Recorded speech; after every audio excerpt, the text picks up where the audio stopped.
close. Oh, he's got it! What a putt! What a finish! His 4th tour title. There it is, Danny Willett. The comeback is complete. He's the DP World Tour champion. The 2016 Masters champion, Danny Willett.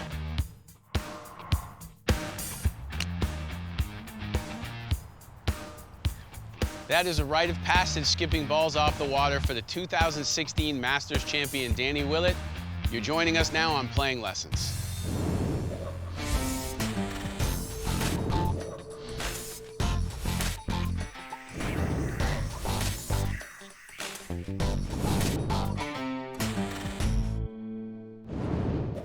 We're here at Hawks Landing Golf Club in Orlando. We're on a beautiful par 3, number 13 here.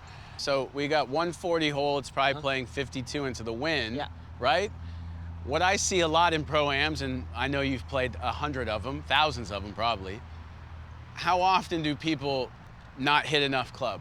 When you're over water, a lot of people don't realise how far they carry the ball. Because the water's there, this is then all carry. For us on tour, we would say that's 140 flag, but what a lot of people need to look at is actually it's 40 flag and you've got 52 back edge. You're into the breeze, that 52 then goes to 65. All of a sudden, you could almost be skipping 2 clubs by being sensible about it. There you go. And because not everybody, we don't hit it out the middle of club all the time. So if you bottom groove it a little bit and you've given yourself 5 or 10 yards extra, that's again going to help your cause. Okay. So let's give it a go, kind of up that right-hand side and try and move it in.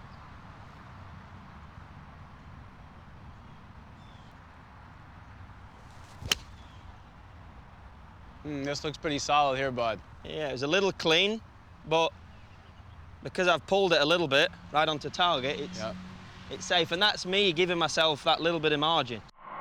Nicole has Zach on the week before the Masters. You come to the Masters, you're a father. Knowing you as well as I do, I know how important that is to you. Sunday, you're wearing the green jacket. I mean, what was that like? Yeah, it was a bizarre old couple of weeks, eh? We weren't going to play, and then Nick, you know, everything went great with the birth, and Nick said, you know, I think you should go play. I'm fine at home here, everyone's around, family around, you know, go play it. You know, you never want to miss it, you love it there. So me and 6 friends flew out on the Monday, played a few holes on the Tuesday, played the par 3, had a great laugh with Westy on the par 3 on the Wednesday, you know, and just really embraced the week as. It was a weird one. I was playing nice at the time, but you know, to win a golf tournament, you got to play good golf. Everyone knows that. You got to hold putts at the right time. You got to have momentum switch your way, and you know, it still has kind of got to be your week. You know, that's golf. That's how things go, and it was my week to kind of get a few of them ebbs and flows go your way, and then yeah, ultimately slipping on that green jacket on Sunday was. Remarkable, really. You realise how crazy this game is. Yeah, absolutely. This is where you can gain a lot of shots. You know, inside 12, 15 feet, if you can get really, really good. And I think being comfortable over it, even if you are aiming slightly off, if you're comfy over it and you're going to hit it in at great pace because you feel comfy, I think that's going to give you a much better chance anyway. So, so yeah, we've got around 2 cups out the left from what I would see. I would see an entry point, come back and kind of make a couple of dots in my eye and make a little line and line it up to that, like I said, and then I would then go in here and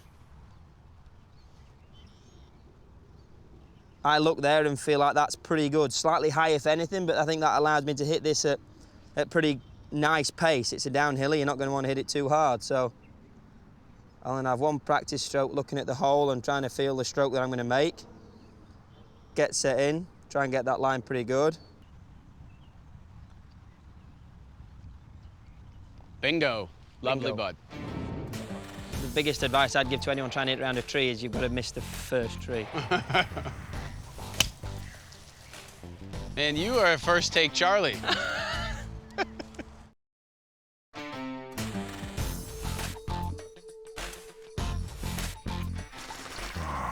We're here on the 14th hole at Hawks Landing Golf Club. It's a 410-yard par 4.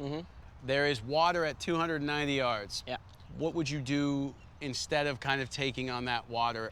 With the hole only being 410, you hit it anything 280, 250 to 280 is probably I would say would be the zone. You're going to leave yourself what, 160 to 130 into. It's not really not really a difficult decision in the fact that there's no point in really trying to challenge it too much down next to the water there, because you're going to have anything probably from, I don't know, a wedge up to an 8-iron in. It's not a terrible difference in clubs. My 3-wood off a T-peg's about 275, into this breeze would be 265, so I could go ahead into that 3-wood as good as I want, and that water's never, ever, ever going to be in play.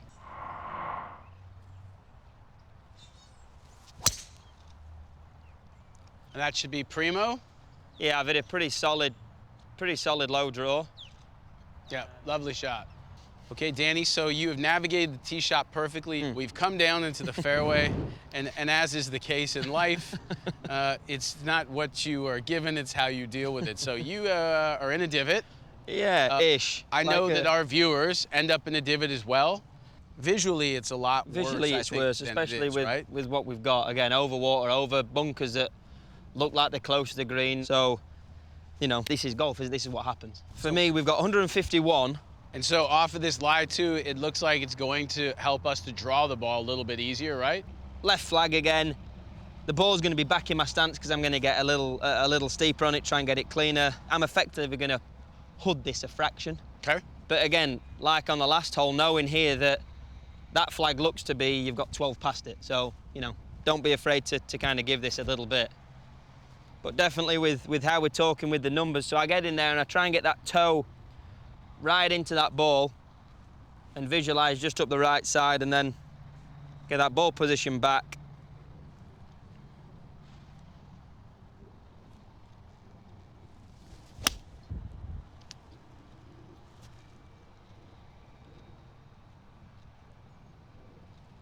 I think it's had a little bounce, but it's safe as houses off that lie. Obviously, you're once again about 6 or 7 feet away, but it doesn't always work out for us. So I want you to kind of see a little bit more of what I see when I'm playing on the golf course. Always had a soft bounce. We'll kick it in a bit further into the trees, and see if we can make it really difficult. This pin is directly behind this tree. Yeah. I see this more as like starting right and then hitting it on the wind with a hook. You? Yeah, I mean, the biggest advice I'd give to anyone trying to hit around a tree is you've got to miss the first tree. Right. If you miss that, you're effectively going to give yourself a chance, aren't you? I will hood the face as much as I can, depending on how much I want to do. But by hooding the face, I will then be aiming stupidly right. There you go. Again, because I'm trying to keep this relatively low, same thing. You hood the 8-iron, you turn it into a 7-6 iron. You're wanting to keep the flight down. So yeah, my eyes here would kind of be looking between the two right-hand traps. Yep. And from there, I've got to move that 25 yards left. Yep. We've got 150. I would get in here, and like I said, rule number 1, miss the first tree.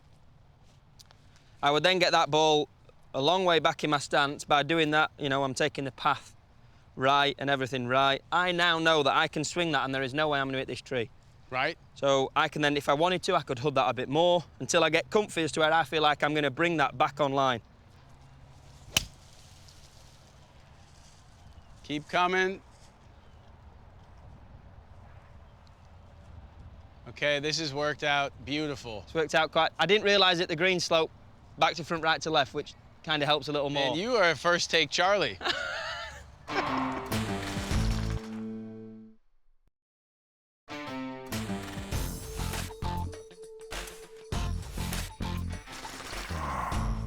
So Danny, we're still here on the 14th hole at Hawks Landing Golf Club. The shot we hear pros and amateurs talk about alike is a 55-yard bunker shot. Is one of the most difficult shots in golf. 100% it is. It statistically is as well, right? Yeah. It's not a mental thing. No. It's a difficult just shot. Yeah. So why don't you take us through with your 9-iron how you play the shot? Well, yeah, I mean, again, I think a lot of the guys at home automatically get in the bunker and pull out lob wedge, get in there, get the feet in, and try and hit it 50 yards. I mean, And how clean do you have to hit a lob wedge from there, You know, I mean, if I go at a lob wedge pretty hard and I've got all the loft in the world on it, I'm going to probably hit it 25, 30 yards. Yeah. So then, I've done a lot of stuff with this. You then think 54, maybe 35 yards, go to wedge, maybe 45 yards, and then you've almost got to just go back down the bag. So 9-iron around potentially 55 yards with a similar technique as what I would use my lob wedge. Okay. I'm not trying to then mess around with different techniques. The sand's an awful thing to try and clip off. You've got to be a groove out and you hit it 5 yards or you hit it 80 yards. So I would get in there. and I would try and make my normal stance. So for my lob wedge, I'm kind of like a club head inside my left heel. I'd get the feet in a little bit wider than normal, and then what I'm trying to do here is I'm trying to lower my centre of gravity this way, and as I lower my centre of gravity, I create more shaft angle. And in shaft angle there, you see, it then gives you, it gives you an easy way of getting into the back of that ball without this club hitting the sand here. If that shaft angle's too high, it's real easy to drag that club across and get that face too open, and you lose contact. So you want this shaft angle nice and low, hands nice and low, and I almost feel like I'm going to hit the sand with the heel of the golf club. You know, again, there's less bounce on the heel of a club and a toe of a club in the middle. So for this, you don't need loads of bounce. I'm going to try and get the heel digging in right there, and I've obviously got a lot of loft on this 9-iron, but within doing that, because I've took the 9, I'm turning this into maybe, I don't know, a wedge or so. And then I'm going to try and make a pretty fullish swing. And again, like we always talk about, you're trying to take out, I say a £10 note, $100 bill, whatever you want to say, of sand. So a couple of inches behind this. I'm not trying to hit this clean, that's why I've got 9-iron. I'm not trying to spin this and hit this clean. I'm trying to get a result, really. Okay. We're thinking get it over these traps and let it fumble down, hopefully, and make par at very best. Try not to make double. Okay. Would be the thought process. So yeah, nice and low, low centre of gravity, and make sure you feel like you're getting that heel digging in.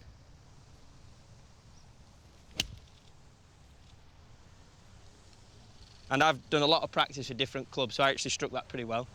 Okay, so you've executed that beautifully, Danny. Now what we're going to do is just go up to what is a normal stock bunker shot. This is probably still about 30 yards. And again, like I was saying before, lob wedge could be, lob wedge, it's still a long way, I think, to hit a lob wedge there. So I'm going to try and do exactly the same technique as what I just showed with the 9-iron. But with the 54, again, all we're doing is we're decreasing the distance, so you're just taking a different club. So the technique's not overly different? No, I tried to keep it as similar as possible, purely because I know it's a way that works. I spin the bunker shots quite a lot anyway, so there's no need for me to ever try and hit it too hard out of a bunker. I feel like you then lose your control elements that you've got. So this, again, 30-ish yards. Same thing as what we did with the 9-iron there. This is around a club head inside. I'm going to get nice and low here, increase that shaft angle so that these hands are really nice and low. Really trying to throw this ball all the way to that flag, and see if we can get it to stand to attention pretty fast.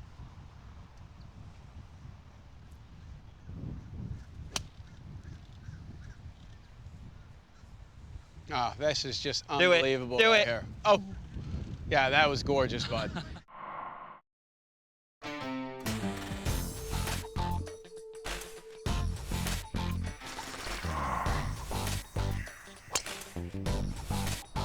Okay, Danny, so we've hit a good tee shot here. This 18th hole at Hawks Landing Golf Club here in Orlando is really beautiful. We've got 213 over the water, 220 to the pin. You know, we see it on TV all the time, the risk reward of going for a par 5 and 2. Is this getting in that distance where you're looking at laying up, or is this still, I'd say into the wind, it's probably playing 230, 235? Yeah, to hit this close, I think I've got to really nut a 3-iron. My 3-iron goes like 233, 235. So I think I've got to really bust a 3-iron to get it perfect. Or do you just stand there and enable yourself to miss it a little bit with a 2-iron, and try and get it up in the air a little bit and go from there? On the PGA Tour, #1 on the PGA Tour from 230 is around 68 feet, 70 feet. Which is a long way away. So when someone says they're trying to hit it, you know, close from here because the ego wants to do that, the math has to trump that as far as saying that anything within 70 feet is world class. Yeah, yeah. So if we're going to talk through it like that, I think if you try and hit a high 2-iron there, it gives you a little bit of a miss hit in there if you want to. It gives you a little bit more leeway to try and go at it. You know, the wind out here is pretty heavy today. It's reasonably strong. I'm going to go ahead and try and hit a nice high 2-iron because I know I've got plenty in the tank. See if we can give ourselves a bit of room up that left side. Looks like it is nice, and try and move it in.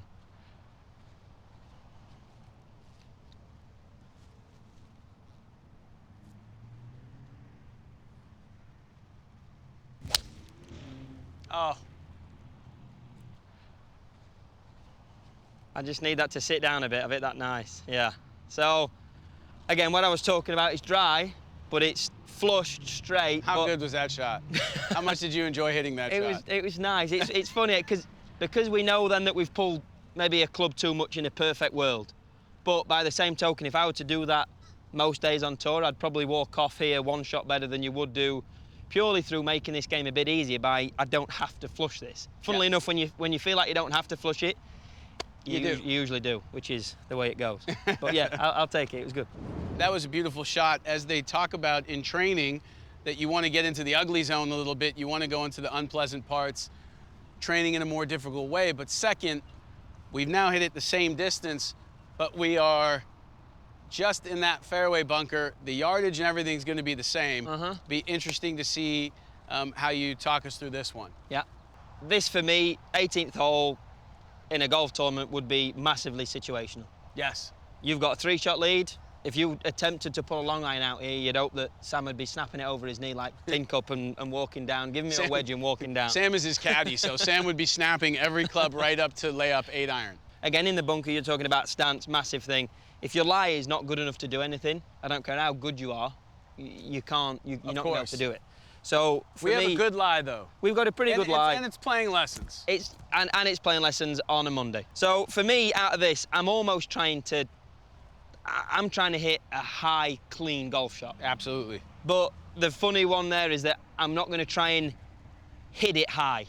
And I think I see a lot of people in the bunkers trying to get it out. Massively with greenside bunkers, but as well in here.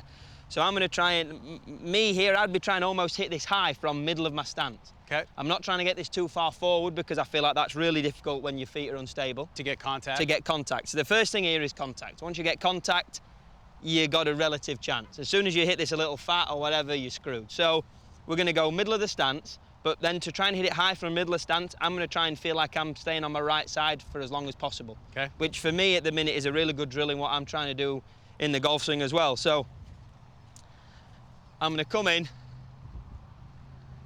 Flag looks a lot tighter now from the bunker. I'm going to come in. I'm going to go middle-ish of the stance. I'm going to give myself a little bit of room up the left-hand side with my alignment. So I now feel like I'm pretty well in. You know that your feet can still mess around. But yeah, I'm going to go middle of the stance, and I'm going to try and hit this high, but from my right leg. So we'll give it a go.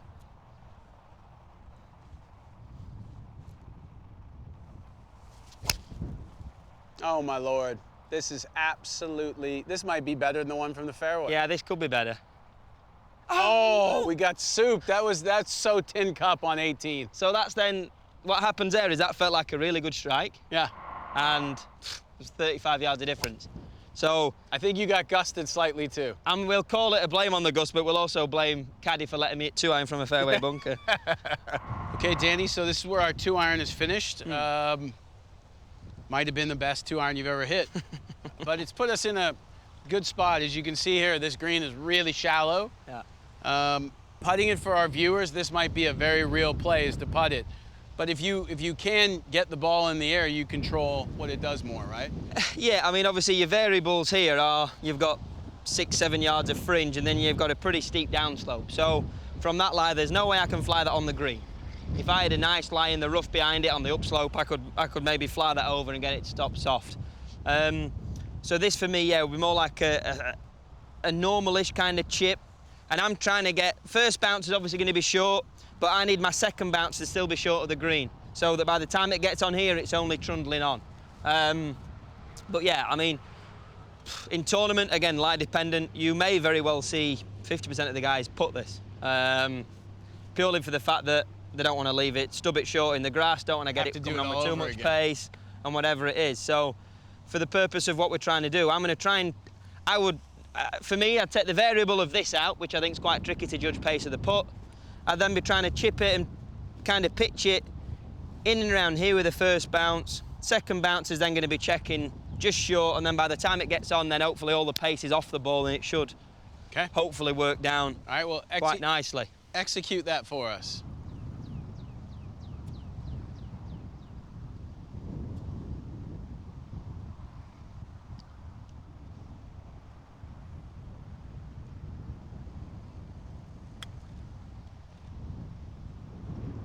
Perfect here. All right, well, I've seen you putt before, so I'm going to give that to you. Danny, thank you for joining us today on Playing Lessons. Thank you. Thanks.